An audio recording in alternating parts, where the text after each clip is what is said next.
we thought opening up trade to China would make China more American. It turned out they Uh-huh. just want to be Chinese, right? Yeah. It was formed to keep the Americans in, the Germans down, and the Russians out. Ultimately, I think the war in Ukraine is a product of the fact that Russia was going to eventually seek to exert influence again over Eastern Europe.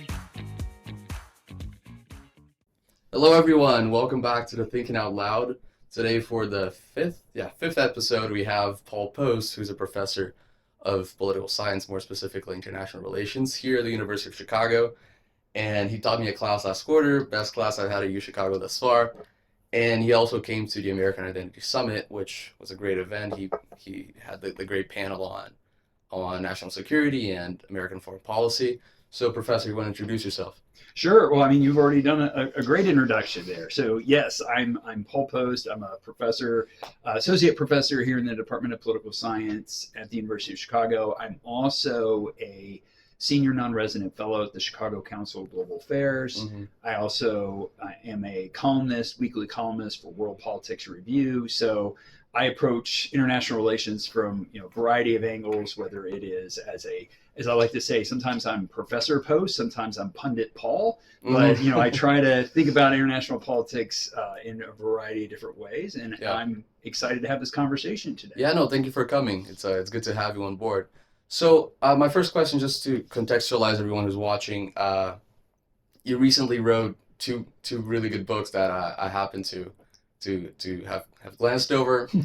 And the first book you wrote, Arguing About Alliances, you described like structures where alliances can be made and why they should be kept or why they should not be kept. And in the second book, Wheat at War, you talk about economic warfare, specifically in World War I, and how wheat was so important. And going off of that, do you want to just explain a little bit of the theory behind each of them, and then we're going to go a little more into specifics if you want. Absolutely. So arguing about alliances is hence the title, right? Mm-hmm. It's what do we mean by arguing about alliances? Well, specifically what I did in that book was, and in many ways the contribution of that book was to advance our understanding of alliances by recognizing that there aren't just states who form alliances and states who don't form alliances. There are states who try to form alliances and don't get the job done. They sit down, they actually try to negotiate an alliance treaty, and for whatever reason, those negotiations end in disagreement. They end in failure. The parties walk away. And I actually opened the book with one of the most famous examples of this, which was the attempt by the British, the Soviets, and the French to form an alliance in 1939 as a defensive alliance to deter Nazi Germany. And this is a famous instance because they're negotiating over this. Eventually, the sides get frustrated. The Soviets end up saying, well, look, since we're not going to be able to form an alliance to deter Hitler, we might as well sign this non-aggression pact and work with Hitler, right? And so this has a profound influence then on, of course, the course of World War II. So that's an opening example I use to kind of illustrate the importance of understanding why is it that sometimes states come together and are able to actually sign an alliance agreement and form it, and other times try and then walk away. And so that was the key focus of that book. And then Wheat at War is also dealing with alliance politics, but as you said, it's kind of taking it to another level in terms of looking at economic cooperation among allies. And specifically, the book is exploring the case of the European allies, and then eventually the United States. Of course, the United States didn't refer to themselves as an ally during World War I. They referred to themselves as an associate power. But eventually the United States joining the Western allies against the Central Powers during World War I, and specifically looking at the food angle of this. Because as is pointed out by not just, say, individuals who had a vested interest in food, like, say, distributors of food or farmers or wheat traders or so forth, or people or citizens, but actually the leaders, military officials of these governments that were fighting, saying, look, our biggest worry right now is actually food distribution. And that, there's this great quote of saying, the biggest threat facing the British is not German bullets, but is wheat shortages.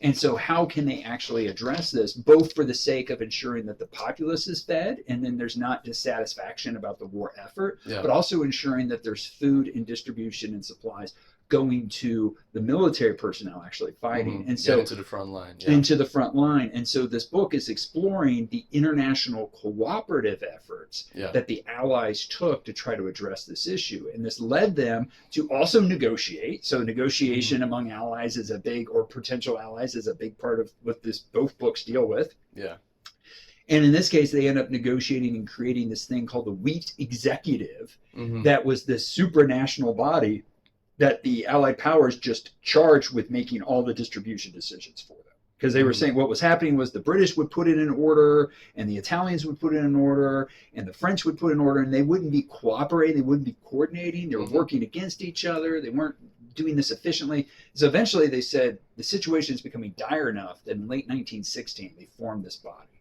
And so what the book does is it looks at how did they form this body, and then it looks at the legacy. It looks at, well, what happened once the U.S. entered the war?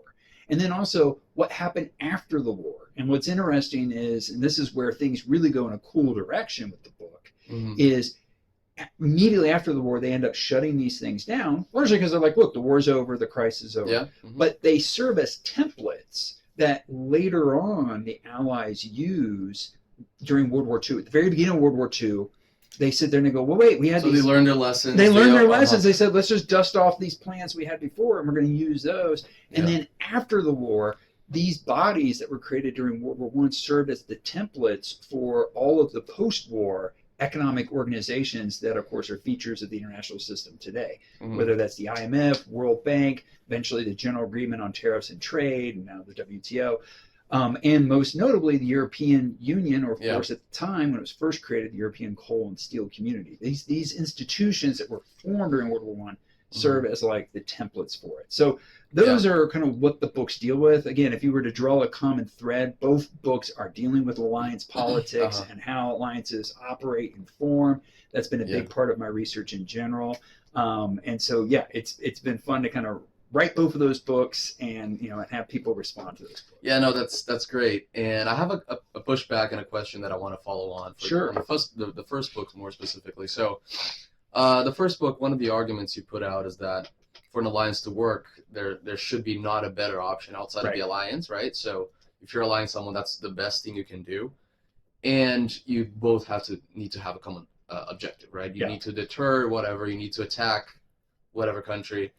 So under these lenses, how do you see the U.S. and NATO, for example? Because a lot of people would argue, Donald Trump more pressingly, that Russia is not our biggest enemy and that we have bigger enemies in China. How do you kind of see that through that argument to put out? Absolutely. And it's interesting you bring up NATO because that's one of the cases in the book is the creation of NATO. How NATO works. Yeah, how NATO actually came into existence. That's your success case. That's the success case. But what is notable is, on this idea of alternative options, or, to use the terminology that's typically used for people who analytically study negotiations, your BATNA, best alternative to a negotiated agreement, right? And for the U.S., there's this great document that I refer to in the case study, and I think it was a document that was considered by the Joint Chiefs, where it was, here are like our 4 alternatives. And option 4 was, let's create an alliance. Let's create an alliance agreement. But one of them was, well, if our goal is just to make sure that there's not Soviet incursions into Western Europe, why can't we just declare it? Why can't why can't Truman just simply say we're not going to allow this? Which in a way he kind of eventually does through the Truman Doctrine, but that's in a little bit of a different context. The other one was, kind of this unilateral declaration. There was also the thought of bilateral agreements, and there's no need for a comprehensive agreement. So there were a variety of options. Eventually, they did come on board with probably the best option would be a multilateral agreement, as long as it was on U.S. terms. Yeah, right? of course. And so that was a key part. And without going into the details of it, though there are a lot of fascinating details, such as, for example, both the British and the United States wanted Norway to be part of the agreement. France did not want Norway to be part of the agreement. They were like, what? This is an Atlantic treaty, not an Arctic treaty. Why are we having them? France wanted Italy to be part of it. Both the U.S. and the British weren't so sure because obviously because of Mussolini. Yeah, exactly. They had just fought a war against Italy. So like, is this really who we should be bringing in?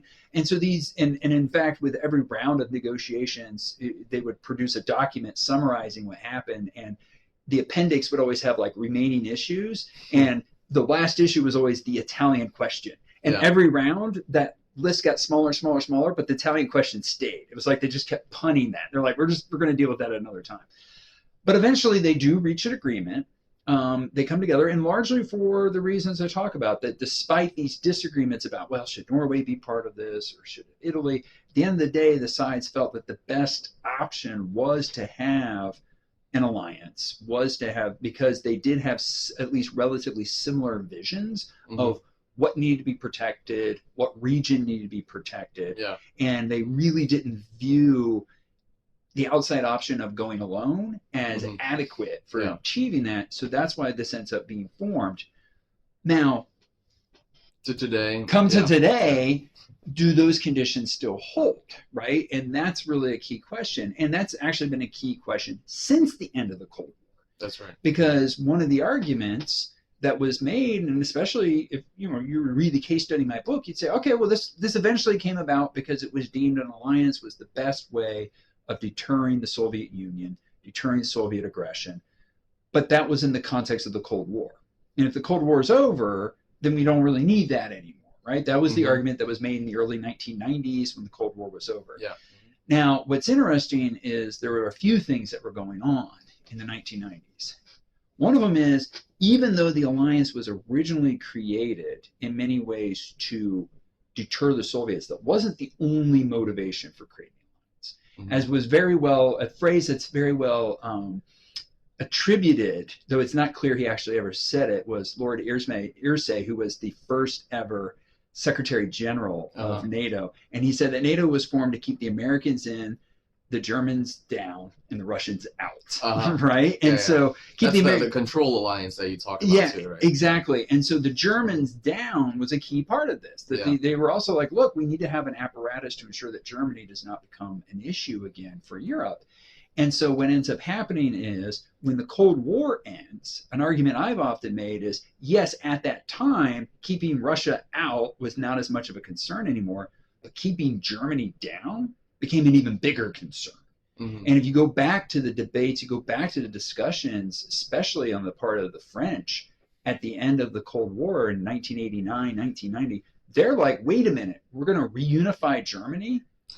We know how this movie ends, and it doesn't end well for anybody, right? And so there was a lot of concern. And so part of what made that palatable, not just to the French, but also to the Americans and the British, and most importantly, the Soviets at the time, because all four of them had to sign off on Germany reunifying, was keeping NATO in existence.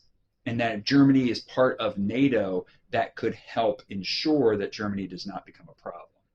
And so, if anything, the 1990s was a time where, yes, the Russia out wasn't as much of a problem, but keeping Central Europe, keeping Eastern Europe, solving the German problem, as it was often referred to, became even more important. And that's a big reason why NATO continued to exist after the Cold War.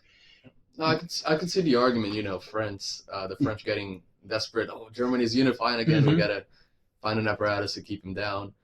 But that was the 90s, right? That was, 20, 30 years ago. Right. Does that still hold? Because, obviously Germany's part now of the EU, and so is France. And, I don't think Germany's rising to become Nazi Germany again. I mean, I don't know. Right. But so how do you think that still hold? Do you think NATO is trying to keep those countries down, and you think it's a great apparatus for the U.S. to exert foreign policy power? So there was a second dynamic that was at play in the 1990s, and this is the dynamic that continues to carry into the early 2000s. And that was at the same time that you had a lot of the Western European countries, as well as immediate Eastern neighbors to Germany, Poland, the Czech Republic, and Hungary. And of course, they were the first three states to join NATO after the Cold War. except for the reunification of Germany. And a big reason why they joined at the end of the Cold War was still due to this German problem. It was like Poland was like, wait a minute, we're concerned about our security. So it was like, as a way to basically prevent Poland from developing nuclear weapons, it was, no, you don't need to worry about that. You can be part of the NATO security umbrella. So we'll bring you in. But that's still part of that German dynamic. The other dynamic in play was the far eastern countries in Europe, the Baltic states, for example, countries like that, Ukraine, that are like, yes, Russia is down right now, but it's going to become aggressive again. And we need to have security before that happens. So one of the first things that the Baltic states did as soon as they became independent was started seeking NATO membership. This is actually part of a story I tell in another book I wrote, Organizing Democracy. And in that book, it's about the role that international organizations play in helping new democracies. And the key case in that book is NATO during the 1990s and early 2000s, because you had these new democracies coming out of the former Soviet Union that were seeking security, seeking assistance, and they thought NATO was a key way of achieving that. So that was the other one was, yes, Germany was no longer at least an immediate need. That's right. To keep Germany out.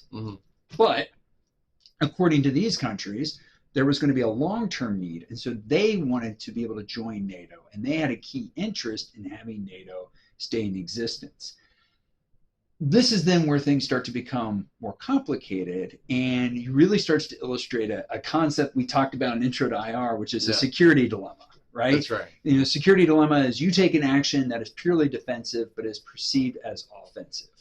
And in the case of Russia and thinking about NATO, there's of course arguments that have been made. Vladimir Putin has made these arguments, but it's not unique to Putin at all. You can go back to Boris Yeltsin, the first president of Russia after the collapse of the Soviet Union. And even he was making arguments about how Eastern expansion of NATO will be perceived as aggressive. Yeah. But of course, why is NATO moving eastward? It's not because it's being pushed by the U.S. or others. It's because the Eastern European countries, they think Russia is going to become aggressive. So they want to be part of NATO before Russia becomes aggressive. Yeah. But this is the counter argument. This is like a question that I think we should be asking is that, but by the way, I agree with most of what you're saying, and that makes a lot of sense now. But the question we should be asking as, you know, the US or France or the UK, which are already in NATO, is how much do we want to help these Eastern European states at the cost of maybe pissing off Russia? Right. Because, you know, these countries are saying, you know, Estonia, Lithuania, they're saying, well, maybe Russia's going to become aggressive, so I'll join NATO. But if you join NATO, then Russia's going to become aggressive. That's the argument. That's the security dilemma. Exactly. So how do we deal with that? What's the goal for the U.S.? How do you think? So I think there was a few factors in play. So first of all, I do think that ultimately, I think the war in Ukraine is a product of the fact that Russia was going to eventually seek to exert influence again over Eastern Europe. So I do think that, for me, I think the balance of the argument is in favor of this perception that the Eastern European countries had, that Russia will eventually seek to become aggressive again. The reason being is that even after the collapse of the Soviet Union, you had this very influential, hardline wing of the foreign policy establishment in Russia. And this was the wing that Yeltsin was trying to appease when he would make statements about NATO expansion being aggressive, who viewed the Eastern European countries as part of Russia. They should be under our control. There was the beginning of this phrase called the near abroad, that this is all Russian influence. This is all part of our sphere of influence, and we should have control of it. Of course, the Eastern European countries are like, well, no, we don't want to be part of that. I mean, it's literally in the constitution for the Baltic, for like Lithuania's constitution, that they will never be part of an organization that is formed by Russia. You know, they're like, they literally are like, no, we are not going to be part of this. So, you know, I think that for me, and Putin very much captures this, but it's not unique to Putin, is there is this view that Russia is a great power, and to be a great power, you have to have control over these Eastern European countries. And so inevitably, there was going to be efforts to try to do that again. The Baltic states wanted to be in NATO before that. Now, so that's a way of saying I think there's legitimate security concerns on the part of Eastern European states. Having said that, I do think the U.S. and specifically, I think at first the Clinton administration and then the Bush administration didn't adequately account for the extent to which that's going to be perceived as a threat by Russia, or Russia's going to be unhappy about it. Yeah. In the case of Clinton, I think he thought, and this is what's interesting, Bill Clinton and Donald Trump are not that different in this regard.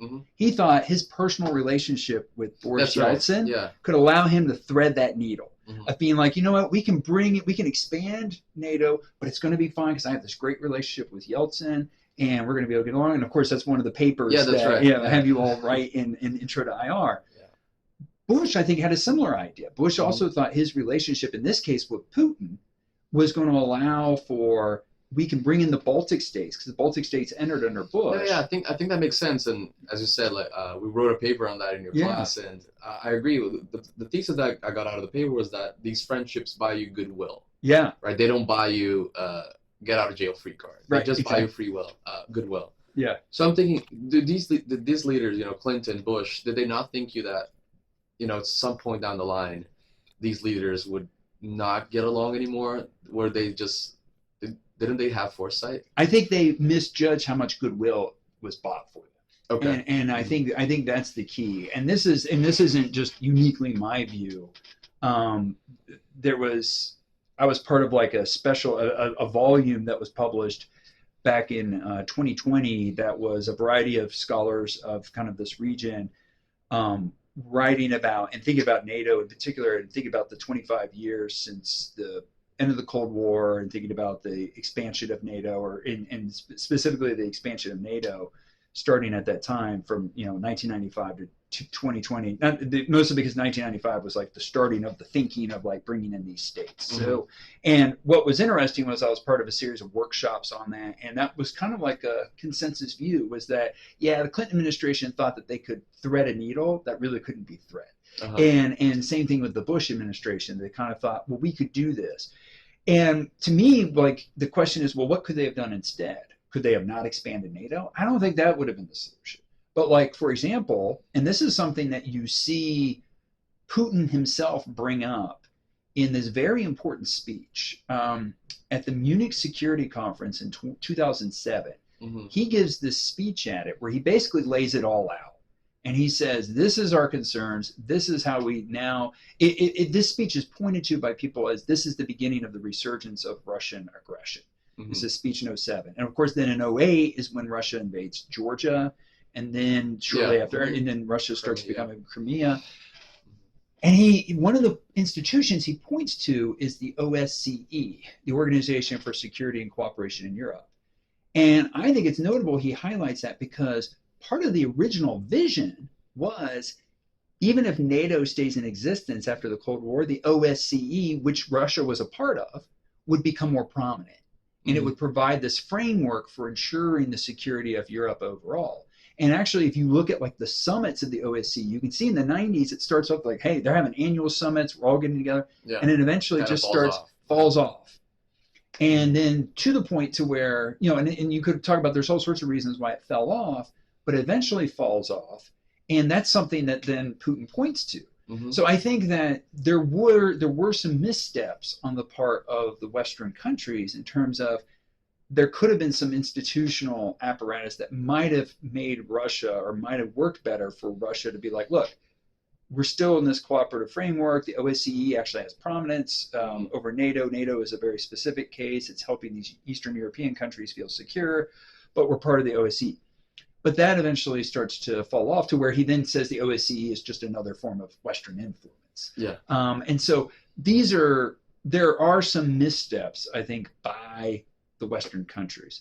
But the question is the extent to which those missteps could have ultimately overcome the inherent idea within Russian foreign policy thinking, especially among these hardliners, which is that ultimately we are supposed to control Eastern Europe. And we need to control Eastern Europe. And it's not clear that even if the Western countries have played it all perfectly, that would have overcome those perceptions. Yeah. So on a peace deal, on a possible ceasefire in Ukraine, Zelensky stresses out that over and over again he wants to be part of NATO after the Yeah. war, right? That's something like he's requesting on every negotiation. That's something that's unnegotiable for him. But then again, obviously Russia doesn't want that. So, and you're saying that Russia is going to try to conquer Eastern Europe, regardless of how this war turns out. How do you think we should deal with that? Because if we bring Ukraine in, Russia's never going to cease fire, and vice versa, right? If you don't bring them in, we're not going to have a peace deal. So how do we figure that out? This is where I do think there is some validity to this idea that came out, this phrasing that started being used after the Alaska summit between Trump and Putin, of this notion of Article 5 like guarantees. And I think the reason why, to be clear, I've argued, wearing my pundit Paul hat, I've argued that NATO should be, Ukraine should be part of NATO. Yeah. I think they can join NATO. I think you could even do a situation where the part of Ukraine that is not currently under Russian control or Russian occupation could be made part of NATO and the other part not. I think there are some arrangements that can be made in that way. Yeah. But I think that probably a next step, or maybe a step down solution, is this idea of recognizing that Ukraine being part of NATO is just not going to be something that is going to work, largely because it's not even clear you could get all 32 existing members of NATO to sign off on that. That's right. I don't know if Turkey would agree to that. Turkey was dragging its heels on letting Sweden and Finland join, let alone letting Ukraine join. And Erdogan is someone who prides himself on having good relations with both Russia and Ukraine. So I think that would put him in a bind.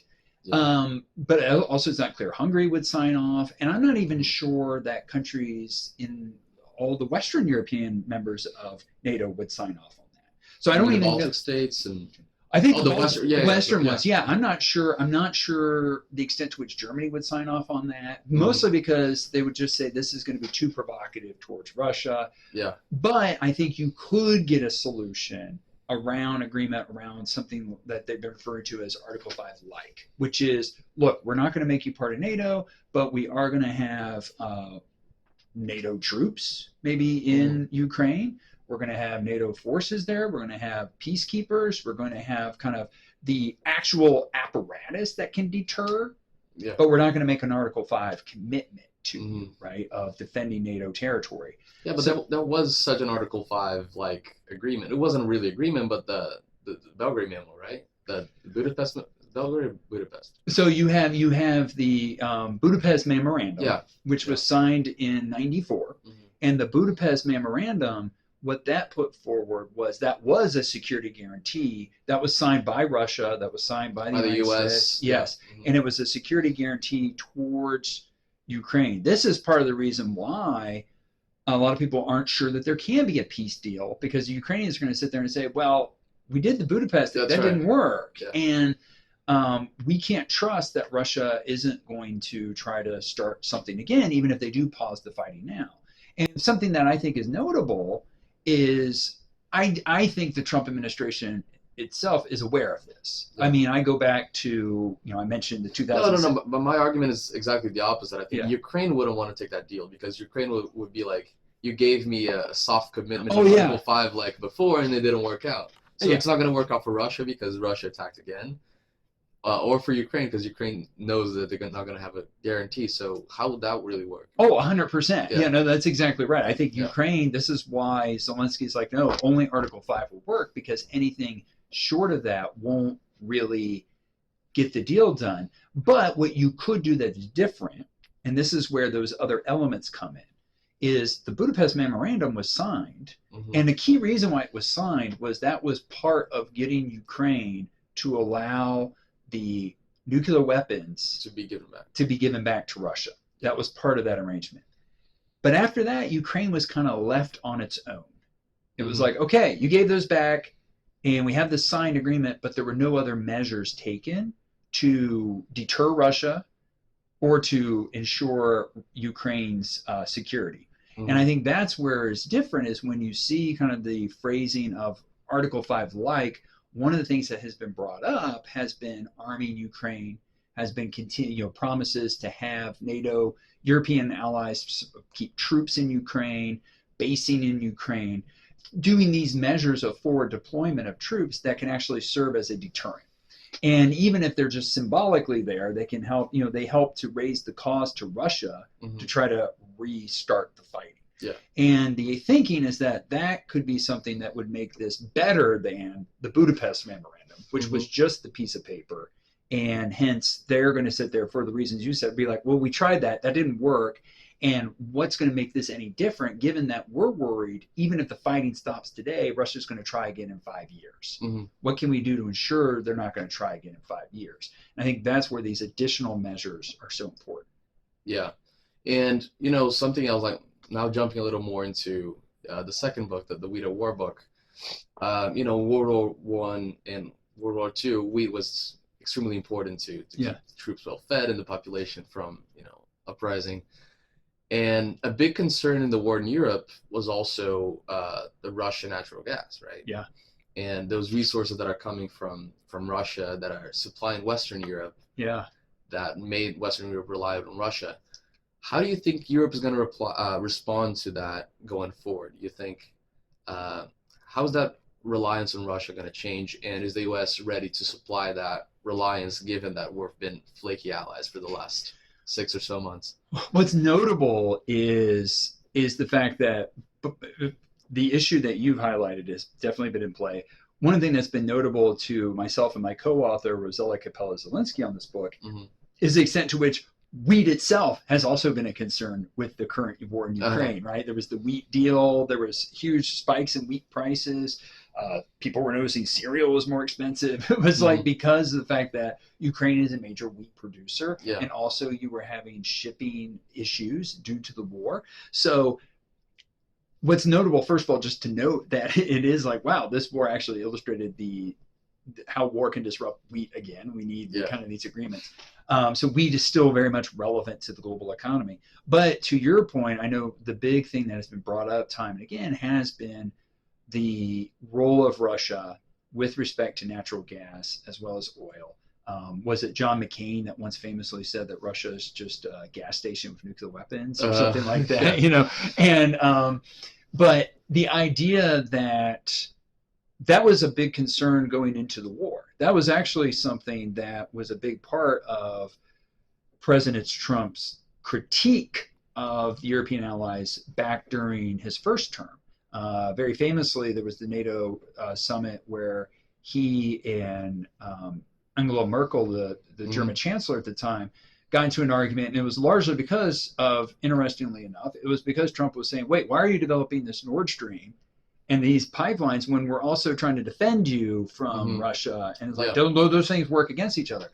And the reality is that was something that even people who were critics of Trump kind of point to, like, yeah, he's got a good point there. Like, this is, and the reason why is because other people had long been pointing out that this is going to lead to some sort of tension. This somehow is leading to cross purposes. You're worried about Russia and aggression, but you're becoming more reliant on Russian energy. And Germany was, of course, just a microcosm of it. Europe as a whole was reliant on Russian energy. That was something that I think Russia was relying on during the first year of the full-fledged war now with Ukraine. In fact, there was even this commercial that had gone out on Russian television where it showed this family in a house, and it was like, and it had like the date of like, March 2022 or something like that. And it showed them all like, at the dinner table eating, and there was like a mouse, like they had a hamster or something on a wheel. Yeah. And then it showed the next year, and it showed them all like kind of like sitting around that same dinner table, but they're all cold now, and they're all cold. And then the third year, it shows them, and suddenly the mouse is not on the wheel anymore, and it shows them eating. Oh, and you're like, it's like, so Russia. That's a very clear like way in which the Russian government, through its propaganda, was like banking on the fact that, look, you can't afford to cut off our energy, and that's eventually going to get the Europeans to want to sue for peace. What's been interesting is that even though the Western European countries have not fully retrenched all of their consumption of Russian energy and oil, and of course the global gas and oil markets are funky in a way in that this is a very fungible product, meaning that, okay, fine, we won't buy it from Russia, but it still affects the global price and it goes somewhere else. And because it goes somewhere else, we buy it from there. It still moves around. But what is notable is that the extent to which Russian energy consumers, if you will, has shifted dramatically from Western Europe over to China and India in many ways buying, this has been a big part of President Trump's tariffs on India. Is saying, well, look, you're buying all this Russian energy, and that's complicating the willingness of Russia to want to reach a deal on a peace. So that's why that was a big part of his argument for imposing tariffs on India was exactly this. So it is notable the extent to which the Western European countries have been shifting away from Russian energy. Again, they haven't done so completely and fully yet. And so that's still kind of a sore point that even the Trump administration has brought up. But by and large, this has been part of the adjustment that's actually allowed Russia to continue its war fighting, is to be like, you know what, fine. You figured out how to go without us, but we can still get by selling this to, say, China and India. Mm-hmm. And, going off this wave of reliability on other countries, reliance on other countries, rather. Yeah. A big part of Trump's tariffs are aiming at the fact that we're relying on China for almost everything, right? Yeah. We're relying on them for steel, from pharma products, for, whatever, and we just buy everything from China. And I think it's interesting. It's an interesting argument because that is true, right? China subsidizes every steel mill in China, so it's extremely cheap to buy steel abroad, and we develop no industry in the U.S. But it's also interesting because we're pushing our allies away, right? Yeah. So, with the tariffs we did in the UK and in the EU with the Liberation Day tariffs, right? Europe retaliated, and then there's a big opportunity for other countries like China specifically to come into play, right? So I was wondering, how do you see this ability to be autonomous, to have your own industry, and to have your own resources, with this ability to negotiate with allies and having this portfolio of friends you can count on? Right. This is a very tricky balance to try to strike. I think, probably the best way to answer this is to, first of all, start with the idea, and I've written about this, that there is a sensible core to the policy that the Trump administration is currently pursuing with respect to tariff policy. That sensible core being the idea that, going back to the end of the Cold War, the process of what we typically refer to as economic globalization, the freeing of markets, the opening up to trade, financial markets, the bringing China into the World Trade Organization, that led to a shift in the global economy, and in particular a shift within the domestic economy of many countries, including the United States, that eventually led to subsequent problems that weren't adequately considered. What do I mean specifically? Specifically, Rust Belts.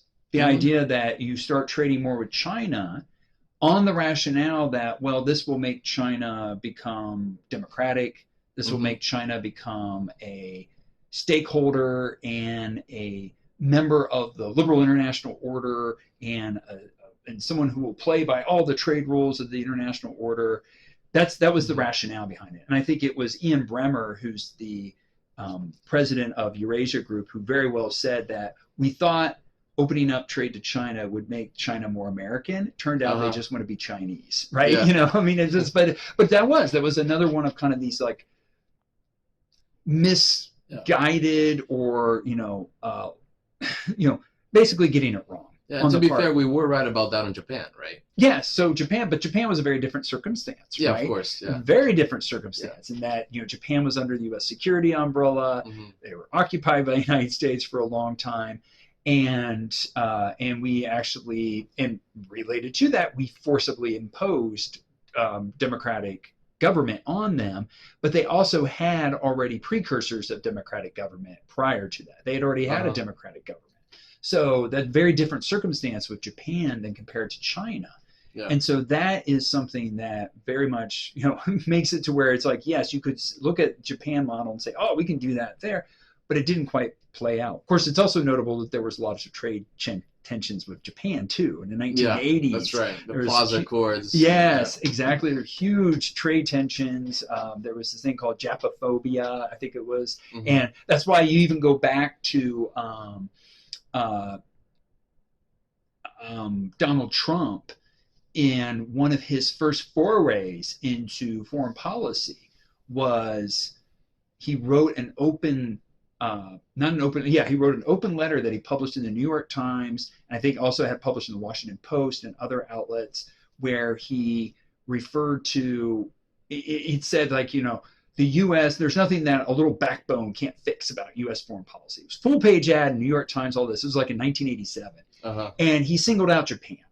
And he talked about how Japan is free riding on the United States, and they're stealing from us, and they're doing all this to it. So it very much was part of that whole view that Japan is a threat economically to the United States, even though Japan was very much a contributing member to the liberal international order. They were under U.S. security protection and so forth, and yet you had that perception.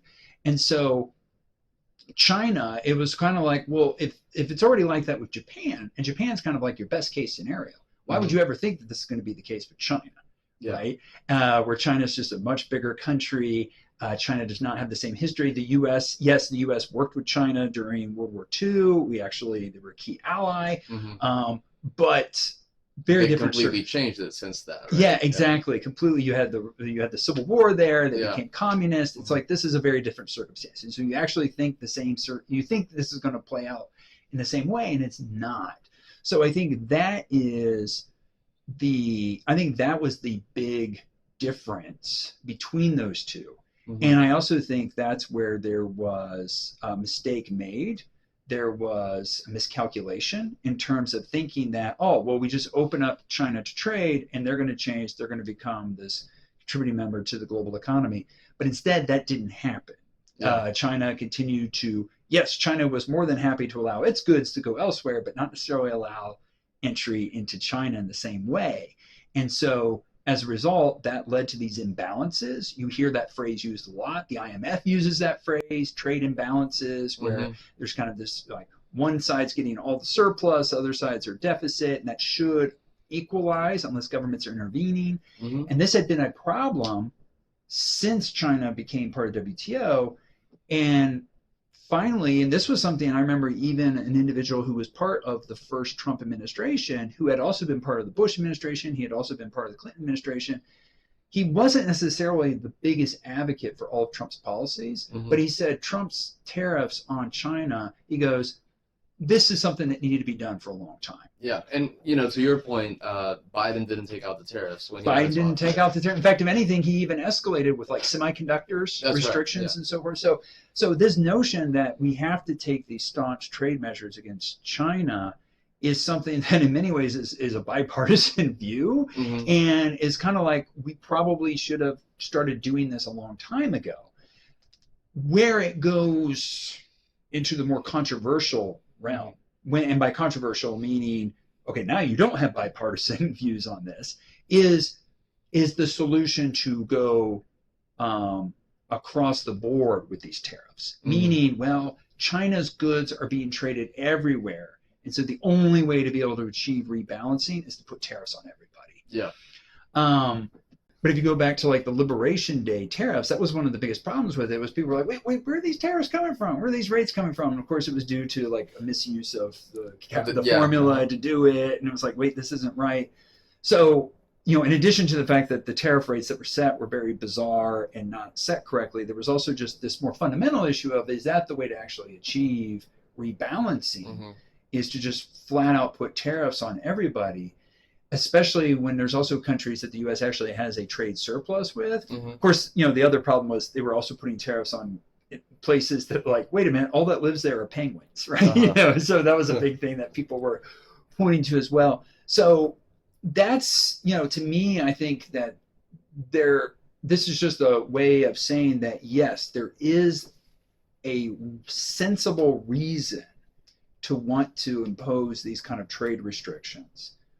But the idea that the best way to achieve this is across the board tariffs on everybody doesn't, I would disagree with that as the solution. Moreover, what you've seen is mission creep, if you will, right? Where Trump has now not just used this as like a policy for trying to rebalance because of these imbalances that even the IMF would identify, but he's using it for everything. Well, I don't like what you're doing politically, so we're going to impose tariffs.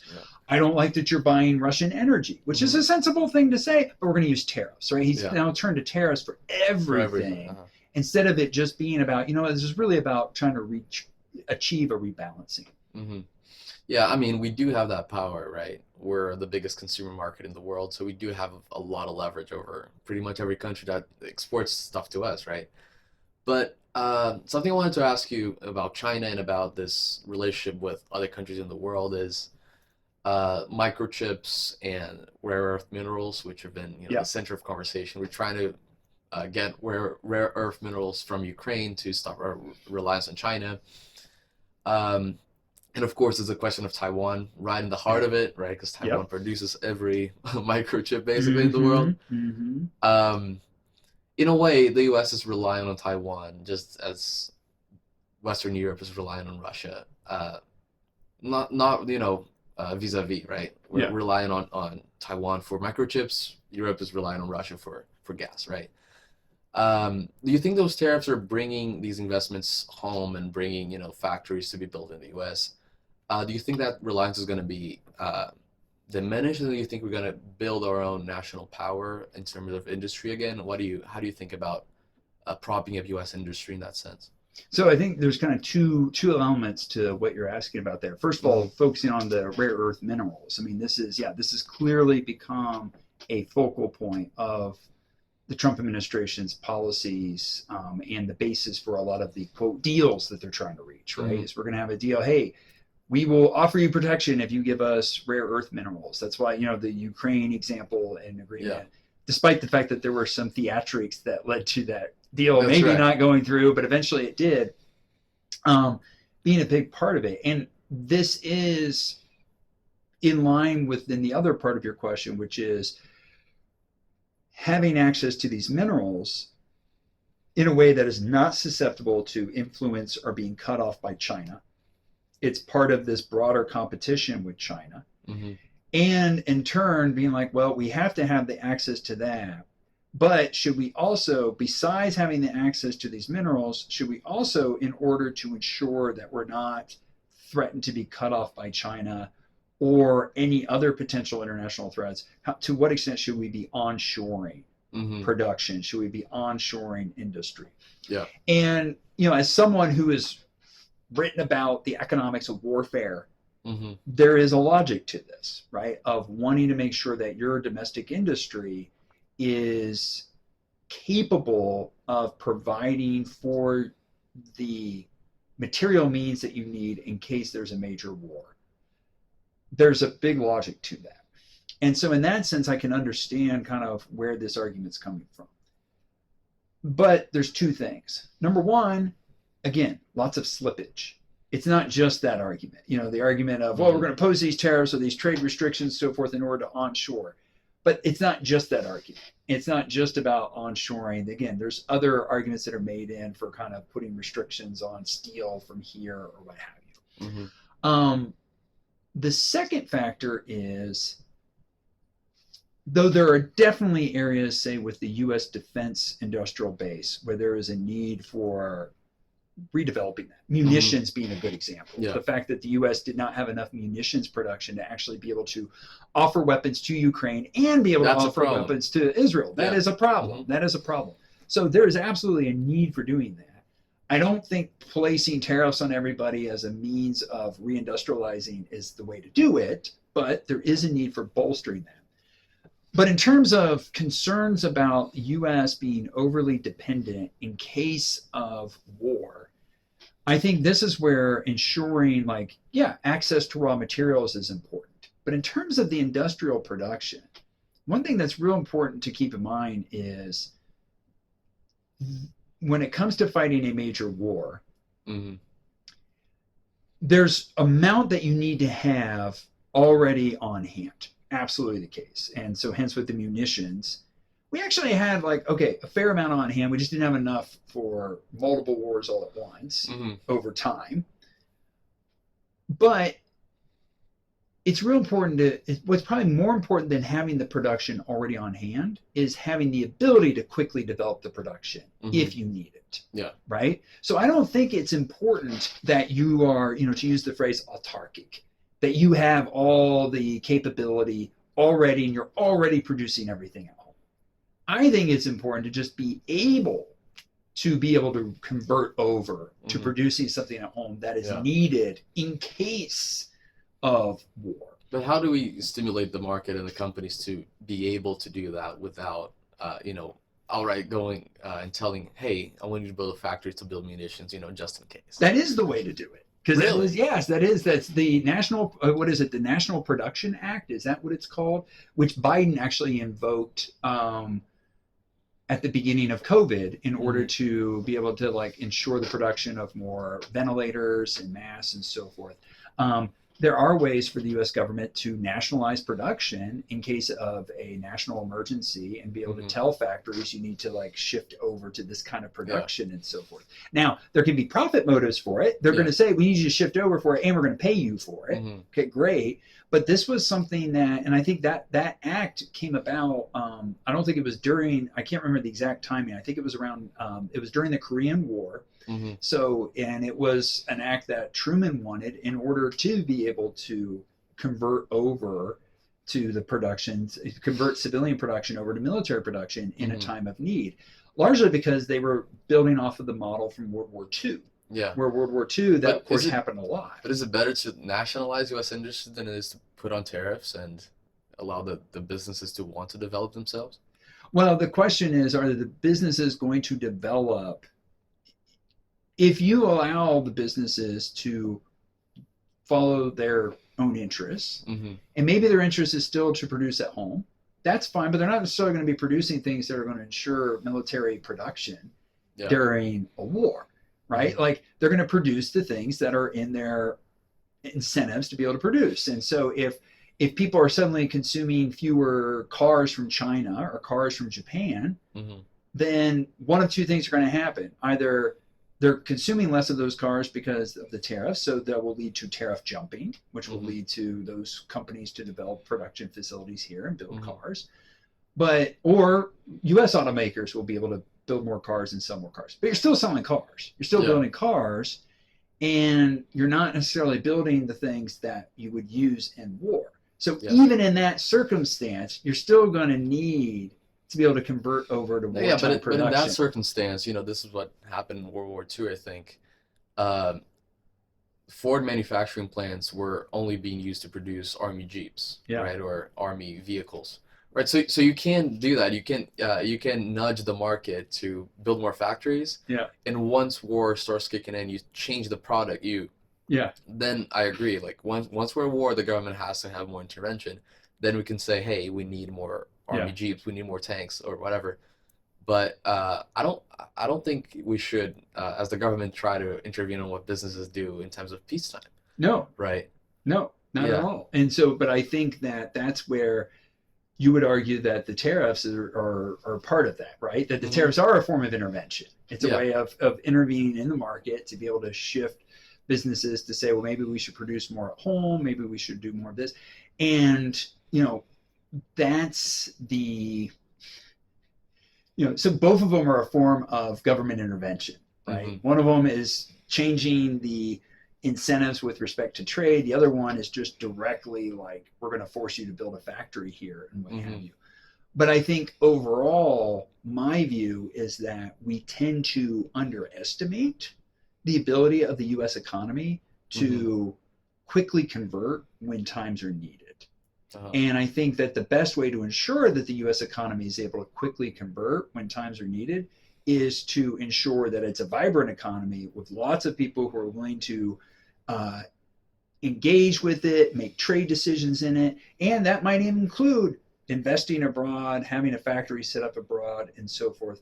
But I think cutting off trade and in the hope that there'll be reinvestment at home, I don't think is the best way to go about doing that. Mm-hmm.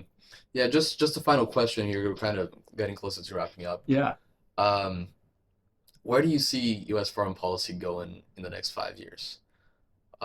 Just in general, where do you see our economic powerhouse coming from? Where do you see our trade negotiations go? And do you have just your insights on what we should be looking at in the next 5 to 10 years? So it's a big question, but it's a big question. Yeah. Obviously, a big part of this depends on what the Trump administration does. Yeah. One thing that I have said consistently about the Trump administration, and it's something we haven't talked yet about today because we've been very much like kind of in the nuances and specifics of various policy issues. But I think at a macro level, I have repeatedly made the comment, including I just had another piece come out today, that Donald Trump is going to be a great 19th century president. Yeah. And the idea behind... I was waiting for you to say that. You always say that in class. Yeah. I said that in class, exactly. He's going to be a great 19th century president. McKinley, huh? Yes, William McKinley. Yeah, as I said, this is not like, I think Donald Trump would be like, oh, yeah, I agree with that. That's what he's trying to do. He referred to William McKinley all the time. Of course, I talked about that in class when we talked about tariffs. But his policy overall is very much like this mindset that the late 19th century, early 20th century, roughly, so like 1880, 1910, basically pre-World War I, is like that is the pinnacle of the U.S. That is the again in Make America Great Again, right? Yeah. That's the again. That's his vision of again. And so he's like, whatever the U.S. was doing at that time, that's what we should be trying to do, including having a Department of War, not a Department of Defense, right? Everything should be about that. Now, on the one hand, that's kind of, okay, that's kind of fun and cheeky thing. But I think when I say that, I mean that seriously. And so what does that mean seriously? Well, with the exception of a few nuances, what it does mean is, number one, and we're seeing this, is more of a concentration on the Western Hemisphere. Less of a view of U.S. needing to be engaged everywhere all the time, all at once, which has very much been the view of the United States post-World War II, especially in the early part of the post-Cold War. Yeah. It's not an isolationist view, because I think, even from the perspective of Donald Trump, he still has a vision of the U.S. as the indispensable nation. It's just indispensable through him. But like he can go around and fix all the problems if he wants to fix them, right? It's not an isolationist view, but it is this like view of, we should be focusing more on the Western Hemisphere. We should be focusing more on, quote, the homeland. And that is a view of U.S. foreign policy that is much more a 19th century view than a mid to late 20th century or 21st century view of U.S. foreign policy. So that's one clear thing it means. The other thing it would mean is that would mean less engagement with Europe. But it doesn't mean going full 19th century of beware of entangling alliances. Yeah. We're not going to get involved there. I mean, it is good because I think that there's a recognition that, no, there is a value and there is an importance in the U.S. maintaining influence in Europe. But it does mean kind of the things we're seeing where the U.S. has been drawing back from Europe. And I think an important thing to remember is European allies stepping up to spend more on defense is not a uniquely Trump complaint. That is something Obama was asking Obama was like that. They were all, we go back, I have a whole paper that we published last year of just tracing out all the ways U.S. presidents have made this complaint. So that's not going to change. If European countries are stepping up more, that's going to change. What is interesting, though, is besides the Western Hemisphere, the one area it does suggest the U.S. would continue to stay involved is East Asia. Because the open door policy, the idea that the U.S. needs to have access to China economically, for trade, that region being important, that is actually another policy of William McKinley. Yeah. He was the one that started the open door policy. So if the U.S. were to actually move more resources and become more engaged in East Asia, that's actually not inconsistent with a 19th century foreign policy. It's the pull away from Europe that would be consistent with a 19th century foreign policy. Yeah. And to be honest with you, I think that even if a Democrat becomes president in 2028 or starts president in 2029, I don't see that dramatically changing. Yeah. I don't see the U.S. suddenly being like, we're going to suddenly re-engage with Europe and we're going to not engage. They're still going to view China as the main competitor. that great power competition between U.S. and China, that's going to remain, just like it remained with Biden. Mm-hmm. I think this, to me, one of the critiques I had of the Biden administration was that they weren't focused enough on Latin America. Now, I wouldn't, the way that Trump is engaged with Latin America is not what I had in mind when I was saying becoming more engaged. The whole destroying Venezuela, boats coming from Venezuela is absolutely not what I had in mind. But the idea that the U.S. needs to be more engaged in Latin America is absolutely something that I think should continue. Just, again, not necessarily in the way that the Trump administration is doing it. And yeah, so I mean, to me, I could see that as continuing, kind of this refocusing on the Western Hemisphere, concentration on East Asia, less emphasis on Europe. So I see that as a big part. So it's a secular change that we're going to be seeing. That's pretty interesting. Yeah. Well, let's see how that turns out. Let's see how that turns out. 5 to 10 years. Great 19th century president. Great 19th century president. Quote, yeah. All right, Professor. Thank you very much for coming. It's been, good conversation. I hope you had fun. I did. This was great. Thank you so much. Thank you very much for coming. And for you listening, the audience, we'll be back very soon with another episode. So thank you.